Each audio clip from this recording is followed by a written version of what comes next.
Hey, you want an updated collection video? Yeah, of course you do. A lot of you do. For whatever reason or another. There's a lot of other Airsoft collection videos out there, and a lot of them are much bigger than my somewhat small collection, but I'm down for a 2017 update, so here we go.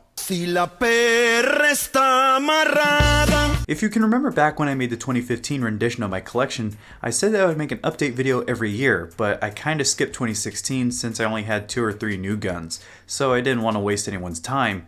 But over the past 2 years, my collection has grown quite a bit, as you can plainly see. My whole studio has actually changed quite a bit, and I went from collecting guns and gear to collecting replica cars as well. I don't know why exactly, but I took a liking to these Jada replicas of the Fast and Furious cars. I've got cars from the first movie all the way to the Fate of the Furious in multiple sizes. I've got a lot of different Chargers, Skylines, and Supras, including this massive 95 with the Targa roof. Gotta have the best example of my favorite car from all the movies. Okay, but now on to the guns. Right, well we're gonna start off with the pistols first and work our way up to the rifles. There's a lot to go over, so I might skip a few details here and there, but if you're at all interested in any of my guns, then check out the description for all links to send you off to Airsoft GI. I'll try to list as many of them there, but I know a few of them won't be on the GI site anymore. Some of my guns are just a bit too old, have long past discontinued, so I'll just have to work around that. Alright, so first is my ASG Po9 Duty with the CO2 magazines. This is my secondary of choice at the moment, and I really enjoy it. Action sports games has been really cool to me since SHOT Show 2017, and when they sent me the 715 review, that was pretty awesome too. But my Po9 has had a real grip on me for a while now. But funny enough, I had the safety pop out like this on me. It's nothing major to worry about, everything still works, but I just thought I should mention this. Next would be my Ii Tech M1911s that have been with the channel for a very long time now.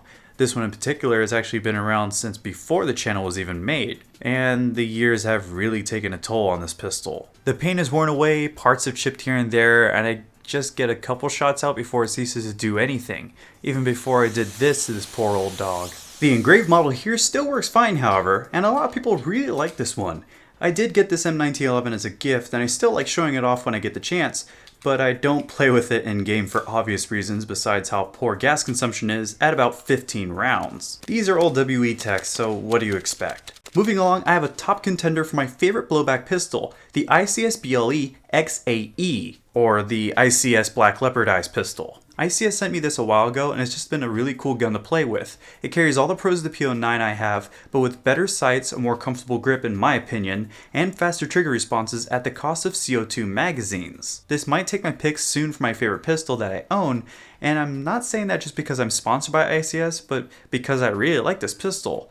But we just need some CO2 magazines, and then it's a sure win. For my 2 revolvers, I have the 715 that I mentioned earlier to talk about first. This is another CO2 handgun that kicks some serious butt if you want the challenge that a revolver brings on. Just load the shells, throw them into the cylinder, and go get some spicy hits.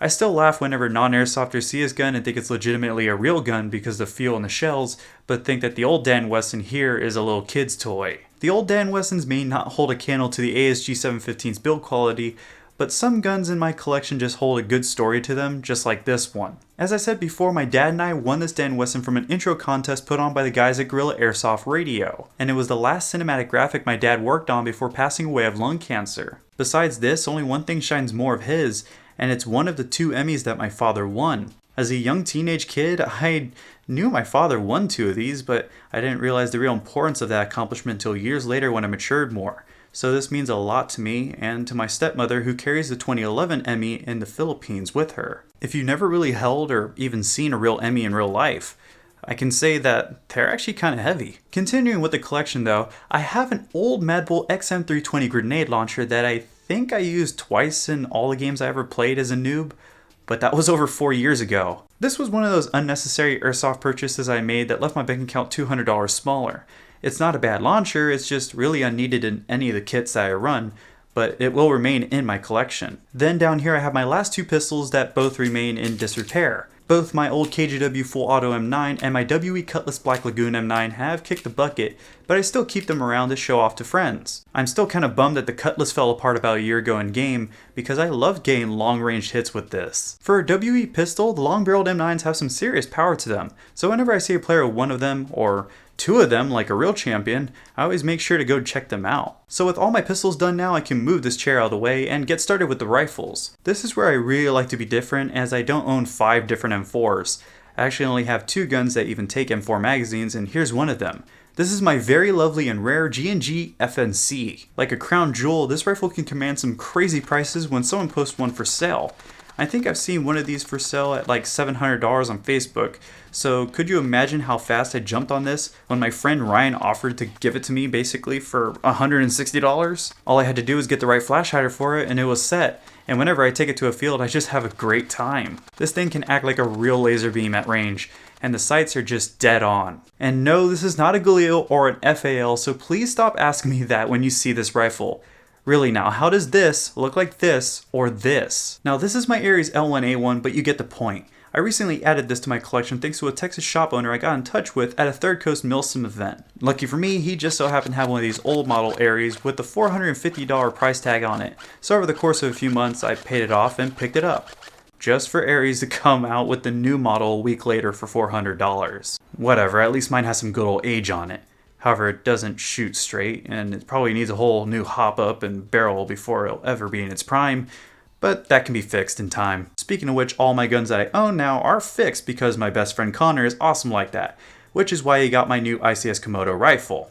He deserved it. He was able to get my G M14 Veteran running again, even despite its messed up trigger contacts, so I'll probably be making some gameplay with it soon before the trigger contacts get any worse. I already hate it that it randomly fires in full auto, so I better make that video fast. The G EBR works fine as well now, so when I want a real workout, I'll bring this rifle out, and no one would dare cheat when I play with this thing, because 430 FPS will put some real marks on any Terminator cheater. But then again, semi-auto shots at 250 feet with some good old 32s can make me feel accomplished even if we do lose the game. It's just a really satisfying platform to work with. On the opposite side of the satisfying to use spectrum, we have my Lancer Tactical BAR that just recently had its selector switch abandoned ship. It only blocked the trigger to act like a safety when I needed it, but this is still one of the hardest airsoft guns to use effectively regardless, especially when you only have 1 magazine for it. I go further into detail in my full-length review that's listed in the description like all the other review links, but the M1918 BAR is just a real pain to use.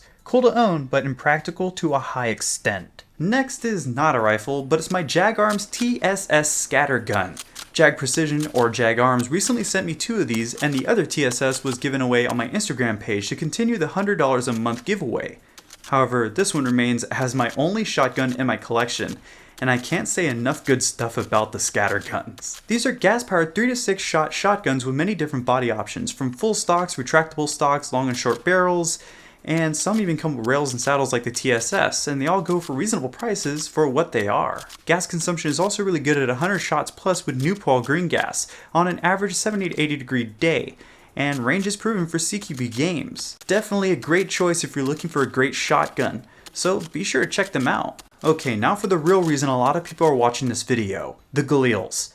All of my Galils. I own 4 right now, with a 5th being built by Airsoft GI at the moment. And for a time, I believe I owned every Airsoft Galil in my city of San Antonio. I've even somehow picked up the name the Galil King, thanks to some awesome fans of the channel. So here they all are.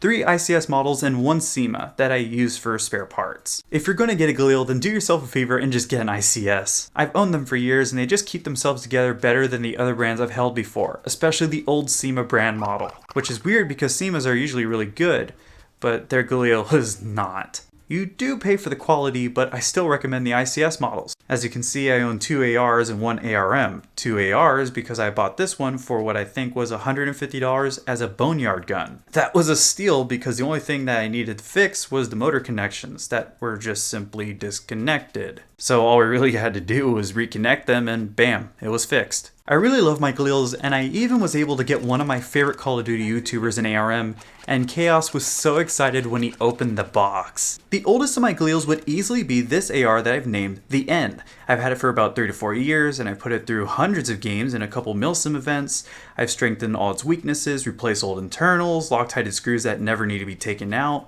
and just recently, it only took one person messing with my rifle to bend my stock. Thank you! Now my stock wobbles all over the place, and I might as well be waving to someone whenever it's folded. And I don't think there's any way to bend all that material back. Here's a tip to all of you new guys in the game. Don't touch any other person's gear unless they tell you you can. It's just that simple. I do hope to remake my ICS Galil reviews, by the way, but first I do have a couple other things I have to do, so just know that a revisit review will be on the way for these rifles. Almost finished now, I have my Umarex G36. I actually got this from my friend Levi, but after it arrived he wanted something else, so I just took it on myself to give this lovely H&K a new home. For as big as it is, this G36 is rather light, and it does stand out since full-length G36s are a bit rare in Texas.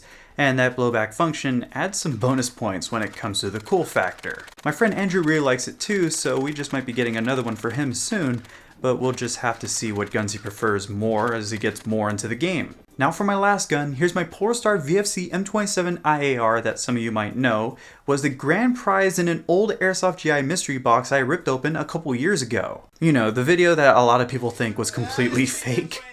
I think the 416 and the M27 are some of the best rifles to HPA, and whenever I get the chance to play with this gun, I love to just play my heart out with it. I still need to get a new hose and regulator as I still haven't replaced the one that was stolen from me while at a Milsim event, but at the moment, $160 that I could spend on the regulator and hose could go towards my PC build so I can really revamp this channel. The lesson of the story is keep your doors locked when you're at any field or arena, and don't touch anyone else's guns that aren't yours. Welcome to Airsoft Kindergarten, you're gonna learn a few things. Next for my collection wish list, I would like to get myself a plain Jane M16A1, preferably the classic Army model. Then I have to get one of those ICS L86 LSWs, that's just gotta happen. Then after that, maybe a KWA Mac 11, an ASG AUG-A1, and a new LCT G3. Those things just look way too good to pass up. But I hope you enjoyed this collection video of mine. I know it's a bit far-fetched, but if we could get 700 likes in a day, that could really help me out. Hell, if we break 1,000 likes in a day, then I have this big box of ICS stuff to give away. There should be about 20-30 winners, so this could make for an interesting 2 months.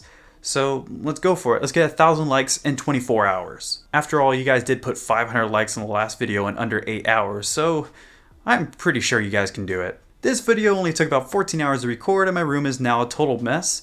So I think I'm all done for this year's updated collection video, but remember to check out the description for a lot of information. But until that next video drops from the city of San Antonio, this has been Scott Hollenbeck, and I will be sure to see you all next time.